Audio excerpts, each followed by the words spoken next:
વિદ્યાર્થી મિત્રો, ધોરણ 9 ના સંસ્કૃત વિષયમાં આપ સૌનું સ્વાગત છે। આજે આપણે નવા પાઠની શરૂઆત કરીએ, જે તમારા પાઠ્યપુસ્તકનો 16મો પાઠ જે છે અજેયઃ સ ભવિષ્યતિ। સ એટલે કે તે, અજેયઃ એટલે કે અજય, ભવિષ્યતિ એટલે કે થશે। અજેયઃ સ ભવિષ્યતિ એટલે કે તે અજય થશે। હવે અજય એટલે શું? તો કે જેને જીતી ન શકાય તેવું, જેને જીતી ન શકાય તેને અજય કહેવામાં આવે છે। તો અજેયઃ સ ભવિષ્યતિ આ પાઠનો આજે આપણે અભ્યાસ કરીશું। પ્રસ્તુત પાઠ એ નીતિસાર માંથી લેવામાં આવેલો છે, જેના રચયિતા ચાણક્ય છે, જેમણે રાજનીતિની અંતર્ગત ઘણા બધા ઉપદેશો આપેલા છે। એ રાજનીતિ અંતર્ગત ચાણક્યએ ઉપદેશ આપ્યા। હવે આપણે વિચારીએ કે પ્રસ્તુત જે શ્લોકો આપેલા છે એમાં આપણને કંઈક પ્રાણીઓમાંથી કંઈક શીખવા મળે છે, એવું ચાણક્ય છે આ પાઠ અંતર્ગત એ આપણને જાણવા મળે છે। તો આપણી આજુબાજુ ઘણા બધા પ્રાણીઓ ફરે છે, જેમ કે કૂતરા છે, સિંહ છે, ગધેડા છે, કુકડા છે, કાગડા છે, કૂતરા છે। આવા ઘણા બધા પ્રાણીઓ અને પક્ષીઓ જે છે એ આપણને રોજ જોવા મળે છે। તો આપણે કોઈ દિવસ છે એ એનામાંથી કોઈ પણ લક્ષણ, ગુણ છે એ શીખતા નથી, પણ ચાણક્યએ છે એ પ્રાણીઓમાંથી કંઈક ગુણો મેળવ્યા છે, અને એ ગુણો જે છે એ આ પાઠ્યપુસ્તકમાં આપણને કહેવા માંગે છે કે જે પ્રાણીઓ છે આપણી આજુબાજુ ફરે છે, છતાં આપણને કોઈ દિવસ કાંઈ દેખાણું નથી, એનામાં કયો ગુણ છે આપણને દેખાણો નથી। તો આ પાઠ અંતર્ગત આપણને ખબર પડશે કે આપણી આજુબાજુ જે પ્રાણીઓ ફરે છે એમાંથી કંઈક શીખવા જેવું છે। તો અહીંયા છે પ્રાણીઓ, એ શ્લોકની અંદર પ્રાણીઓ છે એનામાંથી કંઈક ગુણ લેવા જેવા છે, એ અંતર્ગત આપણને શ્લોકો કંઈક કહેવા માંગે છે। સંસ્કૃતની અંદર જે છે એ આવા અઢળક શ્લોકો આપણને મળે છે। એક સુભાષિતની અંદર એ વિદ્યાર્થીના 5 લક્ષણો બતાવ્યા છે, જેમ કે કાગચેષ્ટા બકોધ્યાનમ સ્વાનનિદ્રા તથૈવ ચ અલ્પાહારી ગૃહત્યાગી વિદ્યાર્થી પંચ લક્ષણો, એટલે કે વિદ્યાર્થીઓના એ 5 લક્ષણ બતાવ્યા છે। હવે 5 લક્ષણો એ કોના-કોનામાંથી બતાવ્યા છે કે કાગચેષ્ટા બકોધ્યાનમ કાગડામાંથી, બગલામાંથી, સ્વાનઃ એટલે કે કૂતરામાંથી, તો પક્ષી અને પ્રાણીમાંથી છે એ કંઈક ગુણો બતાવે છે, કાગડા જેવી ચતુરાઈ હોવી જોઈએ, બગલા જેવું ધ્યાન હોવું જોઈએ, અને કૂતરા જેવો જે છે એ એમની નિંદર હોવી જોઈએ। સ્વાન નિંદ્રા તથૈવ ચ, આપણે એ શેરીમાં ચાલ્યા જતા હોઈએ અને કૂતરું જો સૂતું હોય અને એમાં આપણે ચાલ્યા જતા હોઈએ તો કૂતરું તરત જાગી જાય, તો એની જેવી નિંદર હોવી જોઈએ। અલ્પાહારી ગૃહત્યાગી, અલ્પ એટલે કે થોડો આહાર લેવો જોઈએ, અને એ અભ્યાસ કરતી વખતે હંમેશા એ ગૃહ કહેતા ઘરનો ત્યાગ કરવો જોઈએ। આ વિદ્યાર્થીના 5 લક્ષણો છે। તો વિદ્યાર્થીના 5 લક્ષણો છે એટલે એ પહેલી લીટીમાં જે છે આપણને પ્રાણી અને પક્ષીમાંથી બતાવે છે। તો પ્રાણી અને પક્ષીઓમાંથી ઘણું બધું મિત્રો એ શીખવા જેવું છે, જે પ્રસ્તુત શ્લોકો દ્વારા છે આપણને જાણવા મળશે કે પ્રાણીઓ અને પક્ષીઓમાંથી શું શીખવા જેવું છે। તો આપણે જોઈએ, વિષયની અંદર પ્રવેશ કરીએ અને આપણે જોઈએ કે એ પ્રાણીઓમાંથી શું શું શીખવા જેવું છે। તો અજેયઃ સ ભવિષ્યતિ પાઠ અંતર્ગત પહેલો શ્લોક આપણે જોઈએ તો કે સિંહાદેકમ બકાદેકમ ષટ્સુનઃ ત્રિગર્દભ વાયસાદ પંચ શિક્ષે ચ ચત્વારી કુકુટાદપી। અનુષ્ટુપ છંદની અંદર છે, આનું બહુ સારી રીતે છે એ ઘણા બધા રાગની અંદર જે છે એ ગાન પણ કરી શકાય છે। અનુષ્ટુપ છંદ કે સિંહાદેકમ બકાદેકમ षट्सुनः त्रीणि गर्दभः वाय सात पंच शिक्षे च चत्वारी कुकुटादपि अनुश्रुत छंद कोने कहेवाय એ આપણે શીખ્યા છીએ એટલે આપણે આગળ એ શ્લોકનો અન્વય જોઈશું આપણે શ્લોક અંતર્ગત જે છે એ દરેક શ્લોકની અંદર અન્વય છે એ જોઈશું હવે અન્વય કોને કહેવાય એ પણ તમને આગલા તાસની અંદર કહેલું છે તો આપણે અન્વય જોઈએ કે મનુષ્યઃ સિંહાદેકમ બકાદેકમ શુનઃ ષટ ગર્દભાર ત્રીણિ વાયસા ચ પંચ કુકુટા अपि च चत्वारि गुणानि शिक्षे आ આપણો થયો અનુવાદ હવે આપણે એમના શબ્દાર્થો જોઈએ અને સાથે સાથે એમનો અનુવાદ કરીએ તો હું અહીંયા શબ્દાર્થો લખું એ તમારે તમારી નોટબુકની અંદર જે છે એ નોંધતા જવાના છે જોઈએ આપણે પહેલો શબ્દ લઈએ સિંહાદેકમ શબ્દ છે સિંહાદેકમ અહીંયા સંધિ છૂટી પડશે તો સિંહાત સિંહાત વત્તા એકમ સિંહાત વત્તા એકમ તો સિંહાત એટલે શું થાય તો સિંહાત એટલે કે સિંહ પાસેથી એકમ એટલે એક અહીંયા લખું છું સિંહાત એટલે સિંહ પાસેથી એકમ એટલે કે એક આગળ બકાત એકમ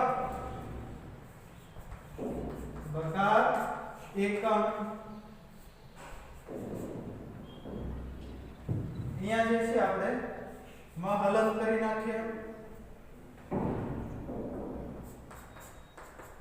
તો બકાત વત્તા એકમ એટલે એક આપણે આગળ જોયું હતું બકાત એટલે કે બગલા પાસેથી બકાત એટલે બગલા પાસેથી બકહ એટલે કે બગલો બકાત એટલે કે બગલા પાસેથી આગળ જોઈએ ષટ ષટ એટલે 6 અહીંયા આપણે અન્વયની અંદર પણ જોતા જઈએ તો સિંહાદેકમ બકાદેકમ શુનઃ ષટ એટલે કે ષટ એટલે 6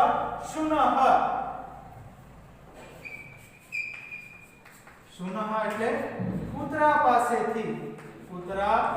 પાસેથી કેટલા ષટ એટલે કે 6 આગળ ત્રીણી ગર્દભાર ત્રીણી એટલે કે 3 પછી ગર્દભાર આપણે અન્વય પ્રમાણે પણ એ શબ્દાર્થો કરતા જઈએ તો પણ છે આપણને સહેલાઈથી મળી રહે છે અને થઈ શકે છે ગર્દભાર એટલે કે ગધેડા પાસેથી તો સિંહાત એટલે કે સિંહ પાસેથી એક બગલા પાસેથી એક પછી શુનઃ એટલે કે કૂતરા પાસેથી ષટ એટલે કે 6 ગધેડા પાસેથી 3 આગળ જોઈએ વાય સાત પંચ વાય સાત પંચ વાય સાત એટલે કે કાગડા પાસેથી વાય સાત એટલે કાગડા પાસેથી પંચ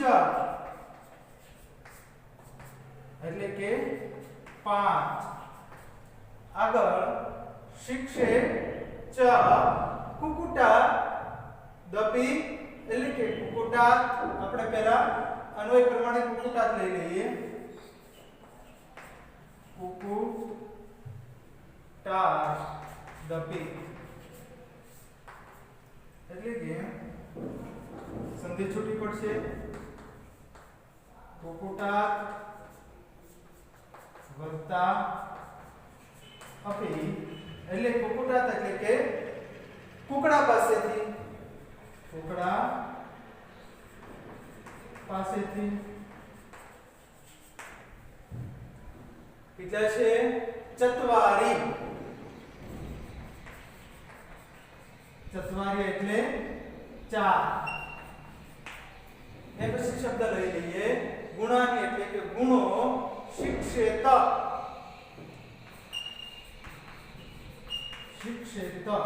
એટલે કે શીખવા જોઈએ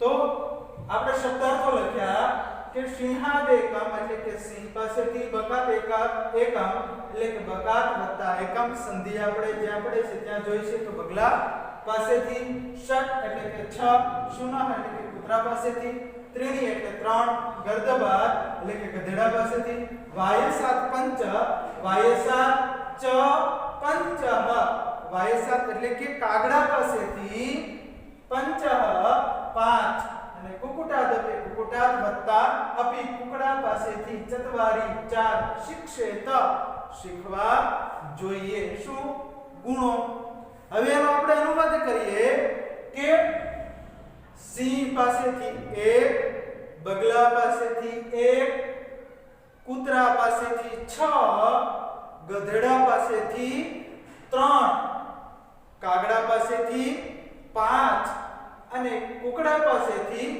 4 ગુણો શીખવા જોઈએ તો પ્રથમ શ્લોકની અંદર આપણને પ્રાણીઓ અને પક્ષીઓના એ નામ જે છે એ આપેલ છે અને એનામાંથી એ આપણે કેટલા ગુણો શીખવા જેવા છે એ આપણને બતાવે છે હવે બાકીના જે શ્લોકો છે એમાં એક શ્લોકમાં એ એક પ્રાણી અથવા તો પક્ષીનો જે શ્લોક છે એ આપણને એમાંથી કયો ગુણ શીખવા જેવો છે આપણને બતાવશે પ્રથમ શ્લોકની અંદર આપણને બતાવ્યું કે કોની પાસેથી કેટલા ગુણ શીખવા જેવા છે અને હવે બાકીના જે શ્લોકોનો આપણે અભ્યાસ કરીશું એમાં આપણને શીખવા મળશે કે એને પાસેથી કયા ગુણો એ શીખવા જેવા છે તો પ્રથમ શ્લોક જોયો હવે આપણે બીજા શ્લોકનો અભ્યાસ કરીએ તો કે પ્રભુ તમ અલ્પકાર્યમ વા યો નર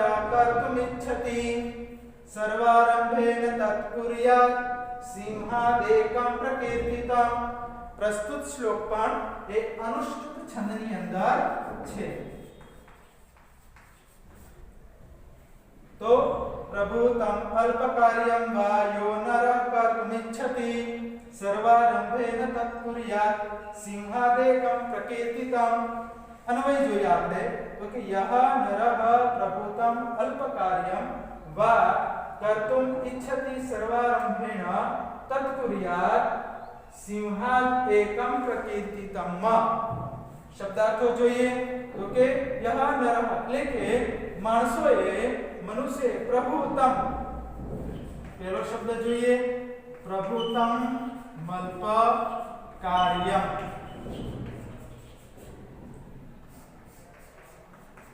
સંધિ છૂટી પાડીએ તો કે પ્રભુતમ વત્તા અલ્પ કાર્યમ પ્રભુતમ અલ્પ કાર્યમ પ્રભુતમ એટલે કે ઘણું અને અલ્પ કાર્ય એટલે કે થોડું કાર્ય પ્રભુતમ એટલે ઘણું અલ્પ કાર્ય એટલે અલ્પ એટલે થોડું કાર્યમ એટલે કે કાર્ય પ્રભુતમ અલ્પ કાર્યમ વા કર્તુમ કાર્યમ વા યો નરઃ કર્તુમ ઇચ્છતિ બીજો શબ્દ લઈએ આપણે કર્તુમ ઇચ્છતિ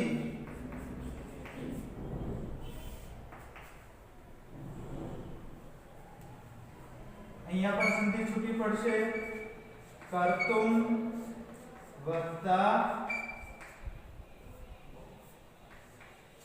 ઇચ્છતિ તો કાર્ય કરે છે કરે છે। આગળ જોઈએ આપણે સર્વારંભેન તત્કુર્યાત। અહીં આપણે જોઈએ તત્કુર્યાત સર્વારંભેન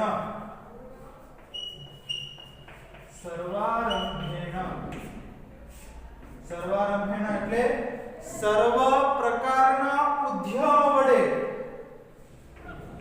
સર્વ પ્રકારના ઉદ્યમ વડે સર્વારંભેણ કે સર્વ પ્રકારના એ ઉદ્યમ વડે તત્કુર્યાત સિંહાદેકમ એનો શબ્દ છે આપણે પહેલા એ શ્લોકની અંદર જોઈ લીધો। સિંહાદેકમ એટલે કે સિંહાત વત્તા એકમ સિંહ પાસેથી એક। આગળ શબ્દ જોઈએ પ્રકીર્તિતમ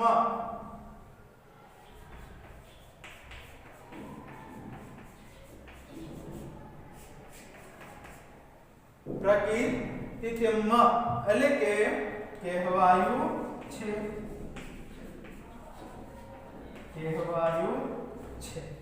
તો બીજા શ્લોકમાં આપણે શબ્દાર્થ જોઈએ તો કે પ્રભુતમ અલ્પ કાર્યમ એટલે કે ઘણું અથવા તો થોડું કાર્ય કર્તુમ ઈચ્છતિ કર્તુમ વત્તા ઈચ્છતિ કાર્ય કરવા એ ઈચ્છે છે કાર્ય કરે છે અથવા તો ઈચ્છે છે। સર્વારંભેણ એટલે કે સર્વ પ્રકારના ઉદ્યમ વડે પ્રકીર્તિતમ કહેવાયું છે।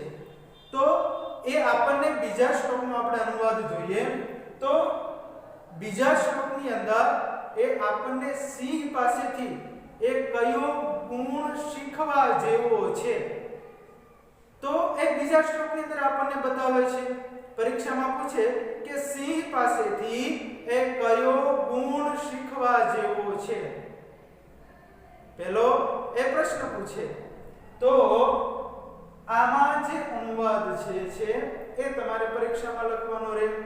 તો અનુવાદ શું છે તો કે જે કોઈ પણ માણસ કે જે સિંહ પાસેથી જે ગુણ જે છે એ શીખવાનો છે તો ઘણું કે પુષ્કળ અથવા એ થોડું કાર્ય કરવા ઈચ્છે છે ઘણું કે થોડું કાર્ય એ કરવા ઈચ્છે છે તો એ સર્વ પ્રકારના ઉદ્યમ વડે એ કાર્ય કરવું જોઈએ એવો આ સિંહ પાસેથી એ ગુણ શીખવા જેવો છે। ફરીથી કે ઘણું કે થોડું કાર્ય કરવા જે માણસ ઈચ્છે છે તેમણે સર્વ પ્રકારના ઉદ્યમ વડે એ કાર્ય કરવું જોઈએ। આ ગુણ એ સિંહ પાસેથી શીખવા જેવો છે। તો પ્રસ્તુત પહેલા શ્લોકની અંદર આપણને કીધું હતું કે સિંહાદેકમ સિંહ પાસેથી એક ગુણ શીખવા જેવો છે। પરીક્ષામાં પૂછે કે સિંહ પાસેથી કેટલા ગુણો શીખવા જેવા છે તો સિંહ પાસેથી એક ગુણ શીખવા જેવો છે। ક્યો શીખવા જેવો છે તો કે સિંહ જેમ ઉદ્યમ પૂરા થોડું કે ઘણું કાર્ય કરે છે એ પૂરા ઉદ્યમ સાથે કરે છે તો એ ઉદ્યમનો જે ગુણ જે છે આપણે શીખવો જોઈએ। હવે સિંહ એવો ઉદ્યમ શું કરે તો કે સિંહ જ્યારે કોઈ પણ નાનો કે મોટો શિકાર કરે છે આપણે એ ઘણી વખત જોઈ શકીએ કે સિંહ જ્યારે કોઈ નાનો શિકાર કરે અથવા તો મોટો શિકાર કરે છે ત્યારે એ પૂરેપૂરી તાકાત વડે કરે છે। એવું નથી વિચારતો કે આ નાનો શિકાર છે અને તું થોડા અમથા બળથી હું ઝપટમાં લઈ લઈશ એવું નથી વિચારતો કોઈ દિવસ। એ મોટો કોઈ શિકાર કરતો હોય એની જેમ જ નાનો પણ શિકાર કરતો હોય છે। એની જેમ ઘણું કે થોડું કાર્ય કરવા ઈચ્છે છે તેમણે એ પૂરા ઉદ્યમ વડે એ કાર્ય કરવું જોઈએ આવું કહેવાયું છે। આ એક ગુણ સિંહ પાસેથી શીખવા જેવો છે। તો આ બે શ્લોકો છે આપણે પ્રથમ એ તાસની અંદર શીખ્યા। હવે બાકીના જે શ્લોકો છે એ આપણે બીજા તાસની અંદર શીખશું. તો અહીંયા આજે આપણે પહેલા એ તાસની અંદર બે શ્લોકો શીખ્યા, એમના શબ્દાર્થો અને અનુવાદ એ તમારે તમારી નોટબુકની અંદર એ લખીને આવવાનું રહેશે. અત્યારે એ બે શ્લોકો સુધી આપણે રાખીએ, બાકીનું બીજા તાસમાં. અસ્તુ. જય હિન્દ.